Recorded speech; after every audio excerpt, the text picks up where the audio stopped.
Freelancing का सबसे ज़्यादा पेनफुल जो पार्ट है वो है चार्जबैक, जहाँ पे सर्विस या प्रोडक्ट डिलीवरी करने के बाद भी कस्टमर बोलता है कि पैसा वापस कर देने के लिए। बट ऐसा नहीं है कि कस्टमर अगर चार्जबैक करता है तो हम लोगों को रिफंड कर देना पड़ता है। अगर हम लोगों के पास सही से सर्विस डिलीवरी कंफर्मेशन है या प्रोडक्ट डिलीवरी कंफर्मेशन है, वो हम गेटवे को प्रोवाइड कर सकते हैं। और अगर आपका जो प्रूफ है वो वैलिड है तो गेटवे भी कस्टमर को पैसा वापस देने के लिए डिनाई कर देता है। नाउ चार्जबैक के भी बहुत सारे ग्राउंड्स होते हैं, जैसे unauthorised transaction, service not provided, missing item और सर्विसेज। तो इस सभी केसेस में चार्जबैक जो है हैंडलिंग डिफरेंट होता है, बट जो मोस्ट कॉमनली जो आता है वो है अनऑथराइज्ड ट्रांजैक्शन बोल के कस्टमर चार्जबैक करते हैं। तो आज हम लोग एक रियल टाइम एग्जांपल के साथ देखेंगे जो इंटायर प्रोसेस होता है अनऑथराइज्ड ट्रांजैक्शन का।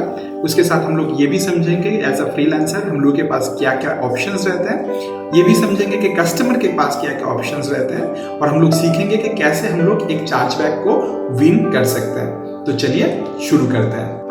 इंटरनेशनल ट्रांजैक्शन के लिए मुझे जो सबसे ज़्यादा बेहतर लगता है वो है पेपैल। नाउ यहाँ पे हम लोग देख सकते हैं कि मुझे यहाँ पे एक $293 का चार्जबैक आया है और $362 का पेमेंट अभी भी मेरे पास पेंडिंग है जो पेपैल से मुझे मिलने वाला है। और ये जो अकाउंट आप देख पा रहे हैं वो बहुत ही एक्टिव अकाउंट है और इसमें बहुत सारे ट्रांजैक्शंस होते रहते हैं। नाउ इस पे जो है हम लोगों को डिस्प्यूट जो ट्रांजैक्शन है उसको ढूंढना पड़ता है और then we can do the next step. Now to find the disputed transaction हम लोगों को पहले एक्टिविटीज में जाना पड़ेगा, फिर ओपन केसेस में।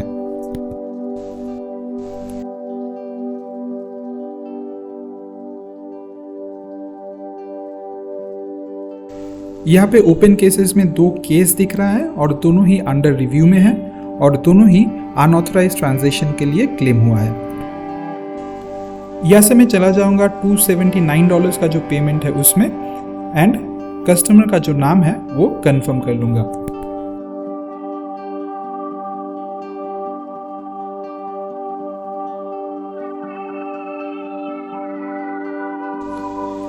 नाउ मैं चला जाऊंगा ट्रांजैक्शन में and find the customer name Vanessa, जिसका ट्रांजैक्शन 20 मार्च को हुआ था।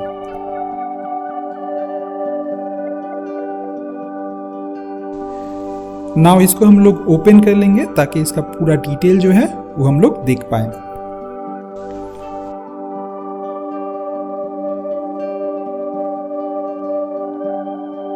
यहाँ पे हम लोग देख पा रहे हैं कि 20 मार्च का ट्रांजैक्शन था, $279 का पेमेंट किया था जिसका अनऑथराइज्ड ट्रांजैक्शन के लिए चार्जबैक आया है। नाउ अगर हम लोग ट्रांजैक्शन के डिटेल में जाएंगे तो हम लोग देख पाएंगे कि कस्टमर ने 28 को चार्जबैक किया था।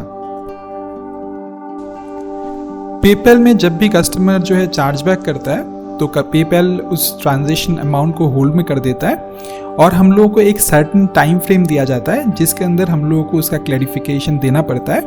अगर हम लोग क्लैरिफिकेशन नहीं देते हैं देन उस टाइम फ्रेम के बाद पेपैल उस अमाउंट को कस्टमर को रिफंड कर देता है और जब भी हम लोग नेक्स्ट पेमेंट लेते हैं उस अकाउंट से, उससे जो है पैसा जो है वो एडजस्ट कर दिया जाता है। तो ये बहुत इंपॉर्टेंट है कि विद इन टाइम फ्रेम आप पेपैल को एक सही क्लैरिफिकेशन चार्जबैक का दे ताकि पेपैल आपके बिहाफ में कस्टमर से बात करे और इशू को रिसॉल्व कर पाए।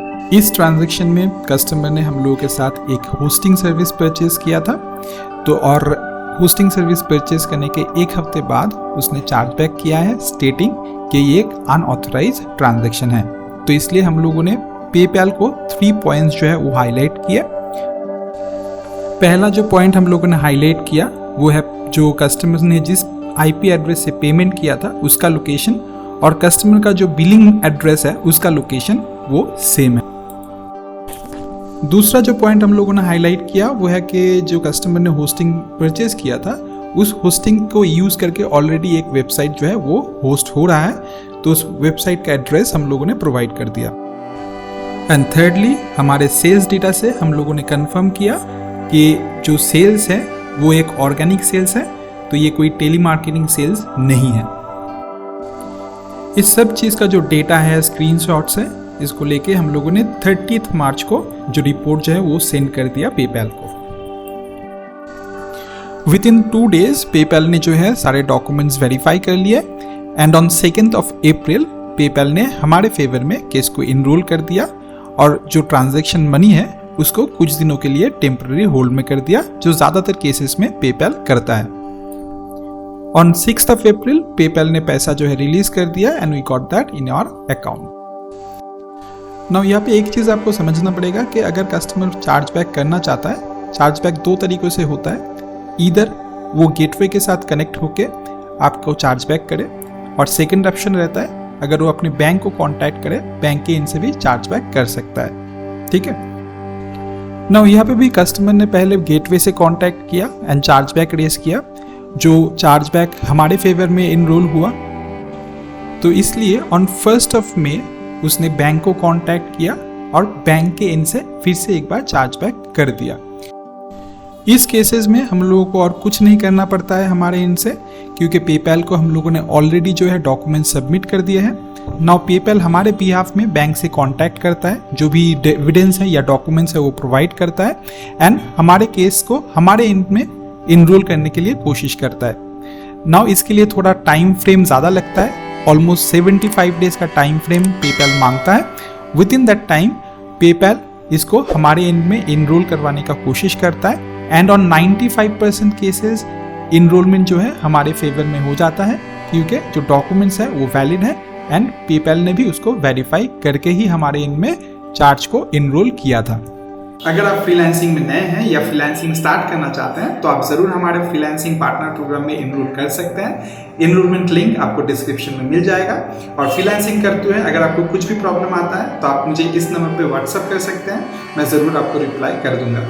तो मिलते हैं नेक्स्ट वीडियो में, तब तक के लिए नमस्कार।